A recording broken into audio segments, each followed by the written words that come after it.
Gulf நியூஸின் தமிழினுடைய செய்திகளில் அமெரிக்க ஜனாதிபதி டொனால்ட் ட்ரம்ப் தாக்குதல்களை நிறுத்த சம்மதித்து ஏற்றுக்கொண்ட ஈரானின் முக்கிய நிபந்தனைகள் பின்வருமாறு. ஹார்மோஸ் நீரிணைப்பை ஈரானின் முழுமையான மேற்பார்வையின் கீழ் கொண்டு வருதல். ஈரானின் யுரேனியம் செறிவூட்டும் உரிமையை அமெரிக்கா அதிகாரப்பூர்வமாக அங்கீகரித்தல். ஈரான் மீதான அனைத்து பொருளாதார தடைகளையும் முழுமையாக நீக்குதல்.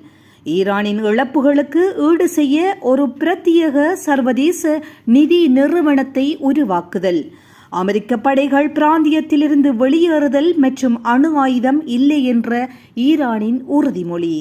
இவையாவுமே அமெரிக்காவை பணிய வைத்த ஈரானின் ராஜதந்திரங்களாக கொள்ளப்படுகின்றன.